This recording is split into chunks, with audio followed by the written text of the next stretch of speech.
Welcome to another episode of Marcobella. I'm Marco. And I'm Bella, and together we're Marcobella. Today we will be continuing our topic of healthy relationships, but specifically giving you one thing you can do right now to start to improve every single one of your relationships.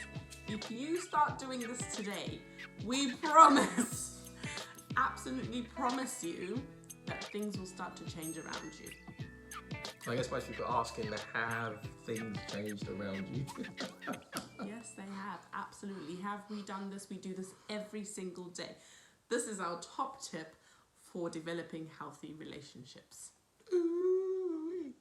Okay, so I'm wondering, what is it that we're going to be talking about, Bethany, especially if we're talking about the number one tip for how to actually cultivate healthy relationships? Well, coming from last week when we talked about psychological safety, we got a lot of feedback after that video. A lot of people thanking us for raising that as a topic and saying that they'd never really thought about that, like being psychologically safe in a relationship. Right. Okay. And we actually have some comments as well on that video asking, how can I cultivate psychologically safe relationships in my friendships? What if I've been hurt in the past? What if I have trauma? Yeah. You know, and all of those are valid questions. And we will also do videos which are specific to, for example, if you have trauma from the past in relation to psychological safety and how to cultivate psychologically safe friendships. But today we really want to start with the most important tip on cultivating healthy relationships, which is... So, recently I was reading a book, and that book is titled How to Change Your World. Ta-da! So this book is by John Maxwell, and in there, John is really just talking about if you want to see change in the world or in your world, it has to start from somewhere, and that somewhere is you, right where you are. I'm sure most of you have heard that statement that says, you know, be the change that you want to see. I'm sure there's a few That is actually others. one of my favorite quotes. Be the change you wish to see in the world. So instead of harping on about, oh my gosh, my partner does this, oh my friend does that, oh this, that and the other. Actually, we know from research that we cannot change other people's behaviors. We can't. We can only change our own behaviors. I mean, straight away I'm like, that's a hurdle because, for example, if you've got a grumpy partner, you know, there's a contrast. You always got the yin and yang. You got, you know, in any relationship, you're going to find that, you know, one partner is probably, I want to say, the happier partner. Are you talking about me? Yeah, I'm the happier one. Yeah. You're the grumpy one. They call it sunshine. The happier one, and then you got the one that, well, actually, let me put it this way. You got the one that wakes up early in the morning, you know, it's morning, opens the curtains, and then starts rejoicing like, oh, the birds are chirping, I can hear the music in the distance.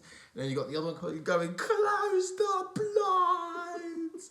It's not even 7 o'clock yet, you know, that kind of thing.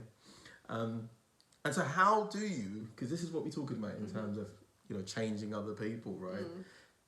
Because I'd imagine in that sort of a situation... Somebody would be thinking, I wish that my partner woke up early. I wish that my partner didn't mind that I wanted to open the blinds. And that or at least they'll celebrate with me, you know, the start of a new day. They'll be like, wow, it's a new day.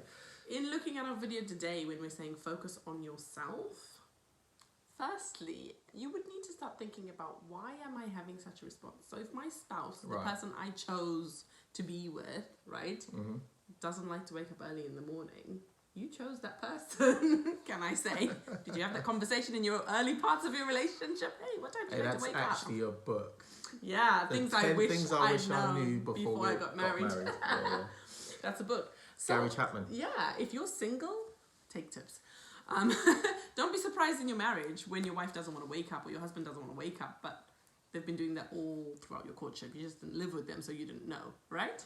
So is that the kind of change that we're talking about? Or is it the sense that, well, or is it that there are, I guess, small things in relationships that aren't really a problem, or they're really big things that then affect the relationship? I think you need to, within that scenario alone, you need to be looking at your own reactions to that scenario.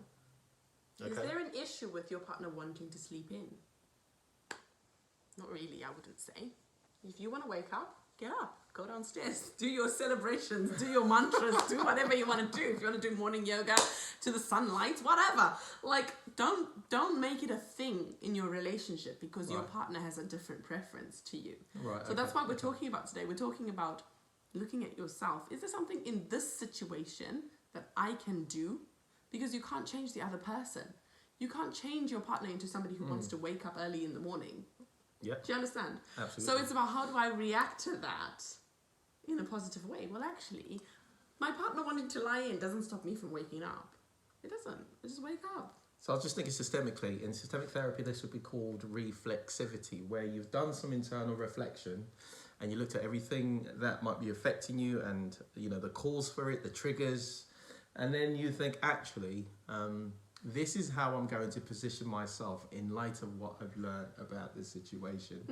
But I think the thing that I wanted to come to is this, because we're talking about building healthy relationships, so that's number one. But then the other thing is there are habits that can be detrimental and somewhat harmful, insidious is the word, to the relationship. And so how would one change those habits, either their own habits or their partner's habits, to help the relationship kind of grow and go forward? So again, we cannot change other people's behaviors. If you're in a relationship that is unsafe, so we talked about psychological safety in our last video. I mean, we will go on to talk about things like domestic abuse and things like that in more detail in other videos. But if you are in an unsafe relationship where you are either being abused mentally, physically, or in any other form, Emotionally. then that is not the type of relationship we're talking about right now. You are going to need to take some immediate decisions to protect yourself, right, and your family. So we're not talking about that right now. What we're talking about is if it's things like the waking up early, or so-and-so leaves their socks in the corner, or we seem to always argue about this situation, you know, I think then we need to be looking in and going, for example, I'm doing self-talk right now. I listen to self-talk by Chad Hamsletter. And there's a great app that you can actually download. You've got to pay for it, I think. Yes. Yeah. You have to pay for it, but it's money well worth It's spent. well worth. Yeah. And you only have to pay once, and every member of the family can just log in using the same details, so that works. And he talks about how we have been programmed. So, you know, some of our videos about trauma and stuff like that, we talk about how you've been programmed by the experiences that you've had. So our brains are like computers. We've been programmed. Our body keeps the score. That's another book, right? You come back and be reading. Woohoo! I love it. If we've been programmed in a certain way, then our bodies are going to do what it knows to do subconsciously, right? Absolutely. So we have to now reprogram ourselves and our thinking. So one of the statements from the self-help was actually, I am not going to be worried about things that I cannot fix. So my partner wakes up late. I am not going to be worried about that because right now that's out of my control. Yeah. I am only going to concern myself with things that I can change. Right. Right? So right now I can change the way I'm responding to how my partner's not waking up. I can be happy. I can still wake up. I can still go downstairs. I can still live my best life in the morning. Doesn't affect me. I guess I'm hearing somebody say, well, that's okay as long as, you know, there's no dependency on them to do something. So their waking up early doesn't affect you in any way. But, you know, there are cases where, for example, you need that person to wake up, you know, maybe to help you with, you know, something that needs doing in the house, or at least maybe for you to leave on time. Well, that's a whole nother topic. That's now we're going into organizational skills and what's the word? What is the 10 things that we should know about you? Expectations. And expectations from a relationship, right? So that's a whole nother topic of what are your expectations in this relationship? Right. You know, what do we need to achieve as a family? Goals, you know, goal setting, habit setting. That's a whole nother topic, which we can talk about. But I think what we're talking about here is, from my own perspective, having grown up with everything and all the trauma and stuff like that, what I've noticed in our relationship is a lot of our issues, a lot of the arguments we used to have, once I started working on myself, I'm not saying you're perfect because... Perfect. But once I started working on myself, a lot of those things have kind of stopped happening. A lot of those arguments we have. So we're talking about an awareness first of what's going on internally? Yes. Okay. 100%. So something happened this morning, which I will share with you.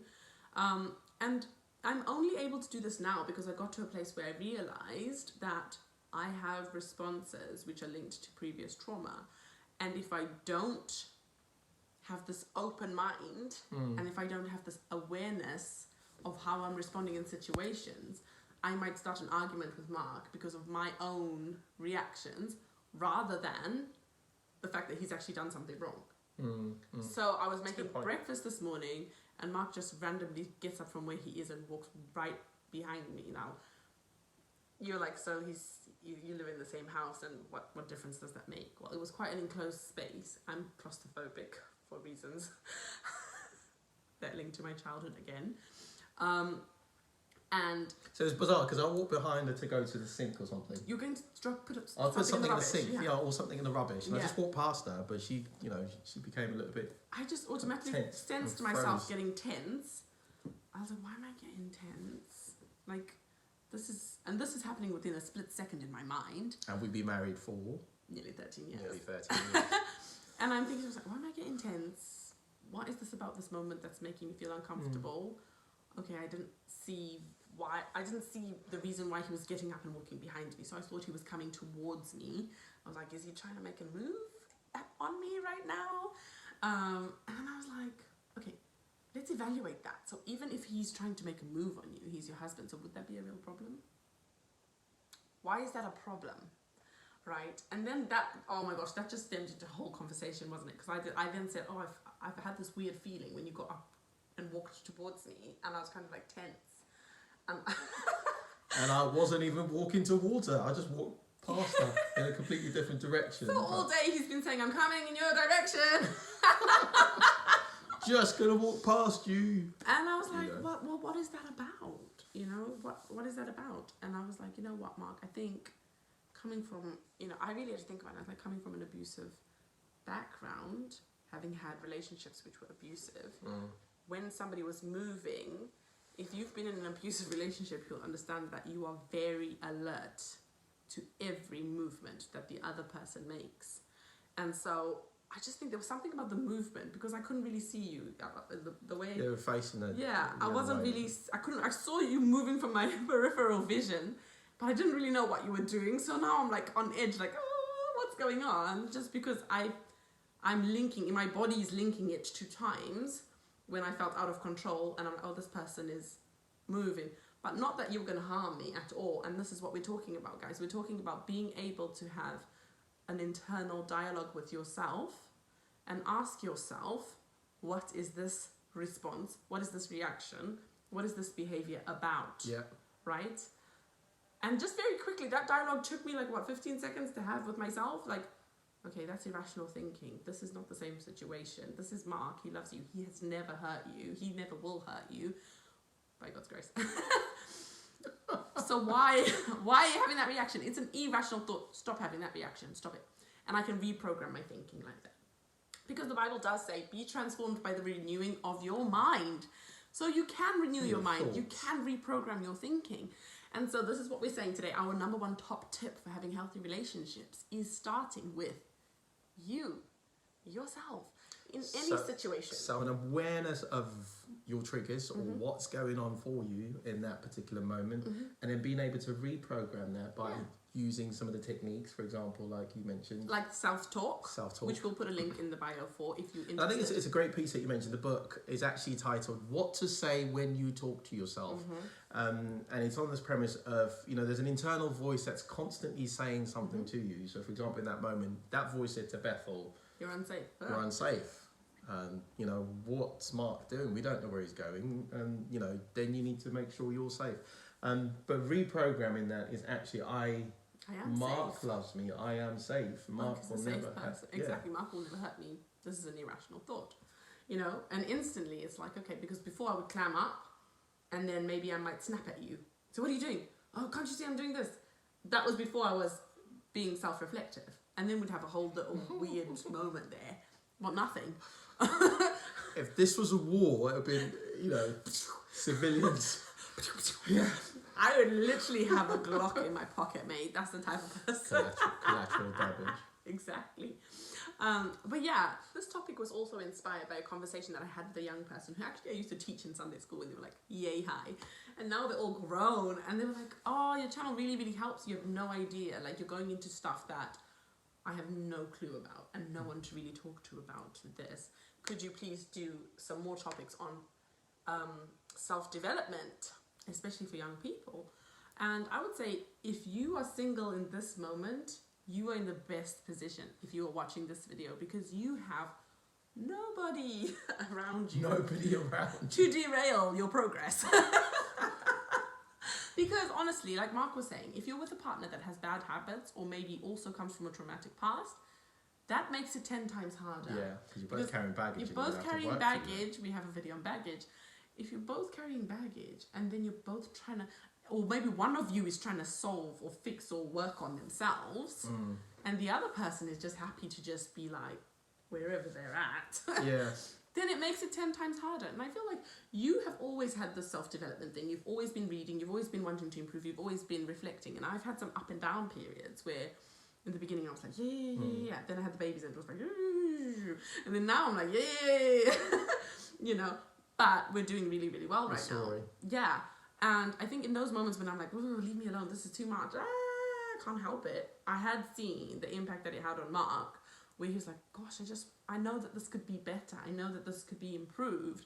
But he couldn't change me. No matter how many times he said to me, read this book or told me this theory or this principle or whatever, it wasn't going in because I wasn't ready to receive it. That's why we're saying the number one thing you can do to improve your relationships is work on you. So I can't go because you know what? Sometimes I'd look and go, how can I improve my relationship? And then I look at Mark, I'm like, really, there's nothing I need to improve about Mark. Not that he's perfect. But really the things that I would be upset with Mark about are like little things like that are really irrelevant. I remember speaking to my friend and I was like, oh, I'm having so much trouble, blah, blah, blah, blah, blah. She's like, what are you going through? And I just told her, she was like, you guys are arguing about the clothes being on the sofa. Like, there are some people trying to physically kill each other, like literally, you know what I mean? And you guys are arguing about that. You guys have a great relationship, just like, seriously? But it put into perspective, like there are some people who are genuinely worried about their safety right now. We're arguing about eggs. You know, honestly, like it's just put it into perspective. And I was like, you know what? I need to start being more grateful about my relationship. And then that's when I started going on my self-awareness journey, self-improvement journey. And as that has been happening, it's really, really helped. So if you're single, I would say start. You can use our videos with our videos on baggage, the past, trauma, how that impacts on you. Start reading books like How to Change Your World, like Atomic Habits, like The Body Keeps the Score. Like 10 things I wish I had known before I got married. What to say when you talk to yourself. Yeah, like the love languages, the 5 love languages. We'll put these all in the bio. So crucial. People say, oh, it's just theory, it's just books. Honestly, it isn't. It isn't just theory and it isn't just books, right? How do you know how to cook? How do you know how to make a fire? How do you know how to heat your house? How do you know how to do all the practical things that you are doing in your everyday life? Yeah. Somebody discovered them. Somebody wrote them down. Somebody shared them with the world. And you decided to learn. You decided to acquire that knowledge, right? So why not do that for yourself? Why not learn how to develop yourself? You are the most important thing in your life, right?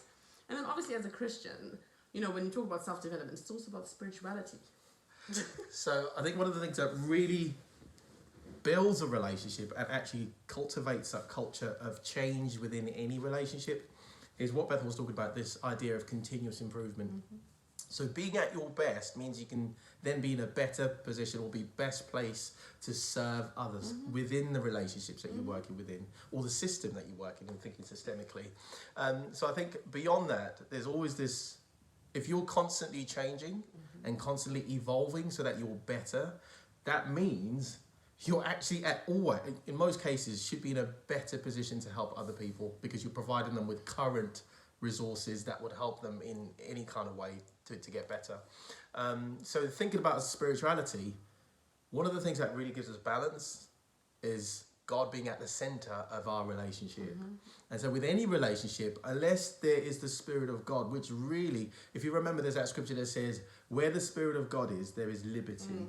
And what liberty does is it actually allows people just to be more open. Psychological safety, because there's this calmness, there's this, I guess, harmony that brings about. But what happens if you are a Christian couple and there isn't harmony and there isn't a calmness?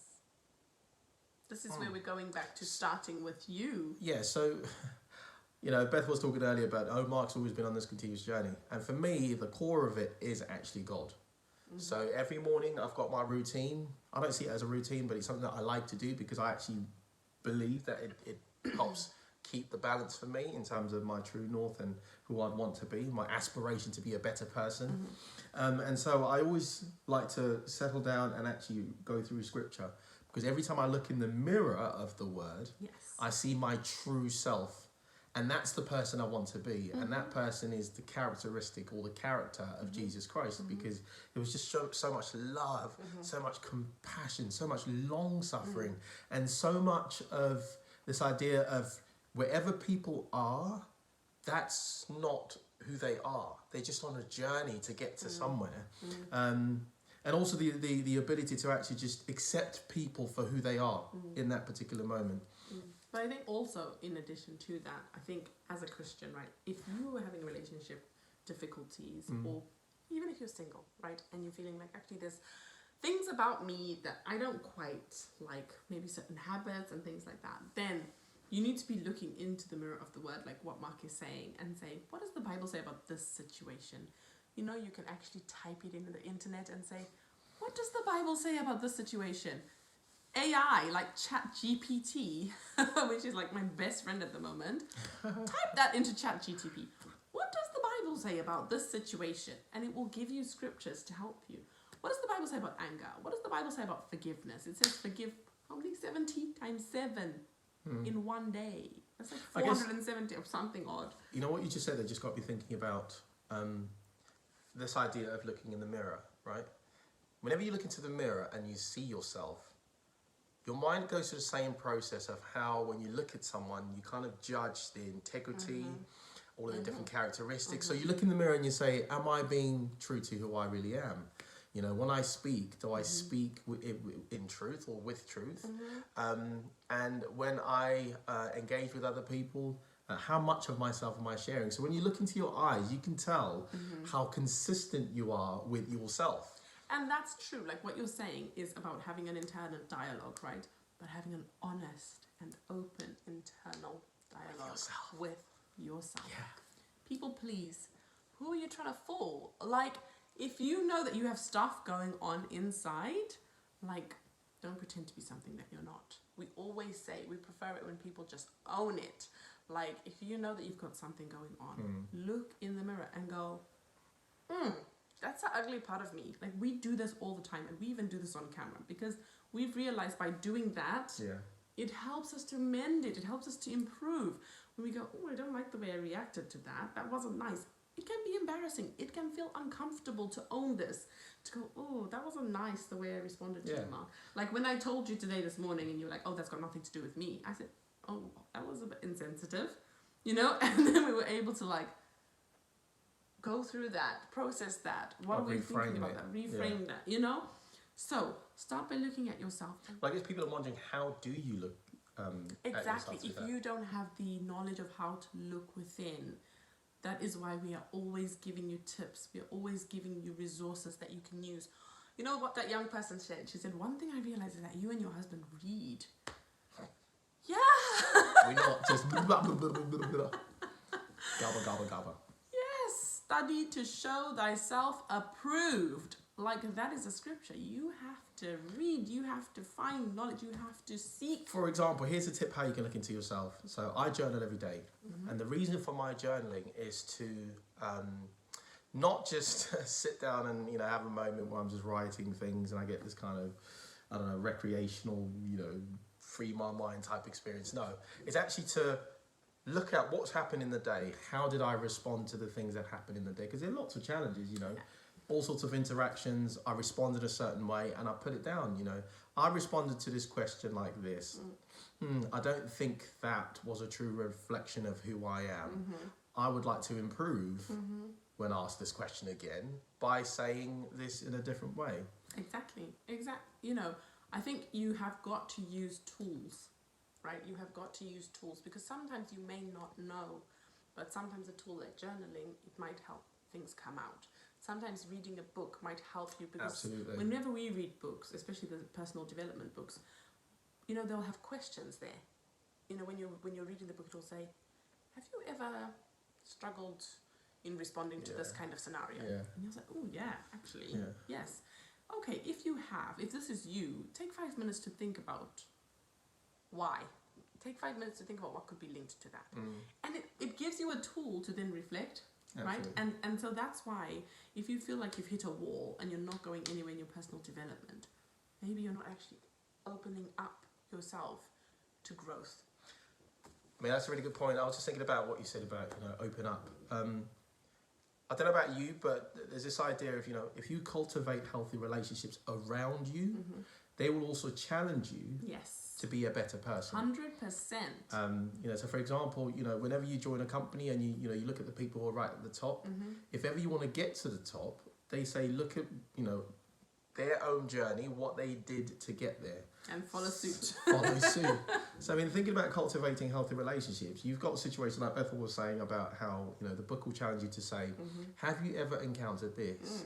And if your response to that is yes, then that means you want to go through that same process that person or whoever it is or whatever the book is recommending to go through the journey of discovery. So what you're talking about in surrounding yourself with people of good influence is key.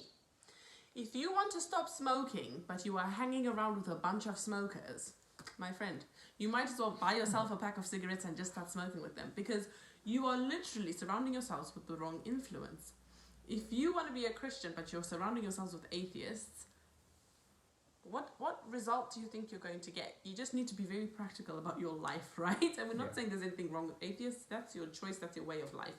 What we're trying to say is, if you're trying to do something in your life, but you're surrounded by people who are trying to pull you back or do an opposite thing, that have people who are just not edifying you in any way, right? Then you really need to reassess who you're around. And again, that goes back to you. That goes back to you looking internally and saying, why am I surrounding myself with these people? What do these people bring to me? How am I developing? You know, my brother's in Germany now, right? And he was saying that coming to Germany has been the best thing ever because it has pushed me to widen my friendship circle. Because I'm not friends with anybody. I've got no one here. I need to push myself to make friends. And he's saying, like, Germany culturally, people just start having children older. So most of them are like in their 40s. So now he's hanging out with people who are older and at a different developmental stage in their life. And he's like, it's opening his eyes because they're saying, oh, read this book, do this, go to this activity. And it's pushing him in ways that he's not been pushed before. And he said, the results are amazing. And it's only been like a couple of months since he's been doing this, but already he's seeing results. It's like, if you want to be a CEO of a company, but you're only hanging out with juniors, I don't know. It's going to be a lot harder. It's going to take you a long time. But if you're hanging out with CEOs, CFOs, and all those kind of stuff, they're going to be giving you the tips. They're going to be giving you the language. Having a mentor is another way of developing yourself. Mark, you do a lot of mentoring for young people, don't you? Yeah, I've done this for years. And I think it's interesting. You just raised a really good point there. I remember speaking to one young person and asking them, so what are your aspirations? And the response was fascinating because he said to me, I've never had anybody ask me that. I thought, whoa, here's a young person, you know, who's got big dreams. Very intelligent. But because nobody's ever asked them the question, it's never actually brought anything to the surface for them or given them any hopes of actually, that's what I want to be. Yeah. But just having that conversation sparked this whole new interest in so many different areas that they'd never explored. And that's why you need to put people around you who can mentor you and support you in different aspects of your life. You can go to this person and go, I've got friends who are more in the 40s and 50s rounds, actually, even though I'm in my early 30s. But actually, when I go to them and go, oh, what do you think about this? They'll say, have you considered this? Watch this, read that. And actually, because they're 10 years ahead of me in terms of their age, in terms of their life experiences and all that kind of stuff. So actually, I don't have to learn from my mistakes. I can just say, oh, okay, well, that resource is great. Thank you so much. Let me watch that. Okay, and then I do the learning that way. So 100% get yourself a good mentor. And that's how you begin to change your world. By changing you, everything else around you will then change. Because your perception will have changed. Yeah, and even if it means that you have to get out of a very unsafe relationship, that is still you making your decision about what you want to do about your relationship. If you liked this video and you still haven't subscribed, we're like wondering why. How long have you been watching our videos for? And you still haven't subscribed, and you need to hit that subscribe button. And if you don't know how to subscribe on YouTube, then you need to press subscribe. It will prompt you to open a YouTube account with your email address.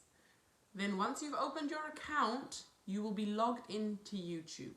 Once you are logged into YouTube, you can click subscribe, click notification buttons, and then you will always be told about our videos. The reason I'm explaining this is because a young person who I thought would know how to open a YouTube account Actually asked you how to asked me, how do I open a YouTube account? Then I was thinking maybe people actually don't know how to open a YouTube account. And not to be patronizing or anything, but if you don't use YouTube, how are you going to know how to open an account, right? Even I had to learn how to do it too. Oh, yeah. So, yeah, that's how you open a YouTube account. If you don't have one, it doesn't mean that the whole world is going to see you or anything like that. It just means it allows you to subscribe to channels that you like, and then YouTube would put that into your feed so that when you go on YouTube, you will see our videos and other people like-minded that you can listen to. Well, thank you for hanging out with us. We'll see you again next time.